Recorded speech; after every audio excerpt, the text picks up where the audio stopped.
व्यक्ति था, लड्डू गोपाल जी की सेवा करता, लेकिन उसका एक मित्र था, वो शंकर जी की सेवा करता था। और शंकर जी की सेवा करने वाला जो मित्र था वो बड़ा धनवान हो गया, और लड्डू गोपाल जी की जो सेवा करता था वो अभी भी साधारण सा ही था। एक दिन दोनों मित्र मिले तो शिव जी की आराधना करने वाला भक्त लड्डू गोपाल जी की आराधना करने वाले से बोला, भाई तुम आज तक कभी उठ नहीं पाए, तुम उसी स्थान पर हो, उतने ही दायरे में हो, कभी बढ़ नहीं पाए आगे। गोपाल जी की सेवा करने वाला बोला, मेहनत तो बहुत करता हूँ लेकिन क्या करूं, बढ़ ही नहीं पा।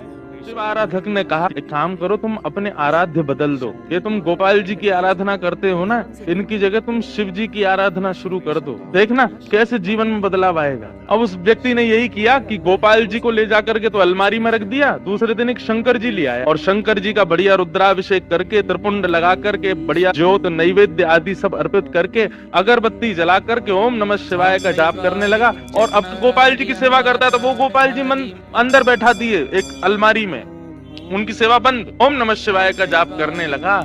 जैसे ही इसका जाप पूर्ण हुआ, मालाओं को नेत्रों से लगा करके इसने शंकर जी को प्रणाम किया, तभी दिखता है कि अगरबत्ती का जो धुआं था ना, वो उसी अलमारी की तरफ जा रहा था जहां गोपाल जी बैठे थे। तो इसके मन में भावना आई कि आज तक इनकी आराधना करता रहा तो मुझे कभी कुछ दिया नहीं, आज तक भी मैं सामान्य हूँ, और अब मैं शंकर जी की आराधना कर रहा हूँ, उनको नैवेद्य धूप दीप दिखा रहा हूँ, तो अगरबत्ती की सुगंधी भी उनको नहीं लेने दे रहे, खुद ले रहे हैं अंदर अलमारी में बैठ के। रुको इनको अभी बताता हूँ। उठ करके गया, अलमारी खोल करके जैसे ही गोपाल जी को पकड़ने लगा, इतने में ही गोपाल जी सच में प्रकट हो गए और उस प्रकट होकर के उसका हाथ पकड़ लिया। जैसे ही गोपाल जी प्रकट हुए, उस भक्त ने कहा, बोले भगवान आप प्रकट हो गए? बोले हाँ प्रकट हो गए। बोले तो फिर ये तो मैं सबको बता दूंगा कि भाई शिव जी की आराधना से गोपाल जी प्रकट होते हैं। गोपाल जी बोले नहीं भैया, हम शिव जी की आराधना से प्रकट हुए, ऐसी बात नहीं है। तुम शिव आराधना करो, सूर्य आराधना करो, चंद्र आराधना करो, किसी की भी आराधना करो, उससे हमको कोई दिक्कत नहीं है,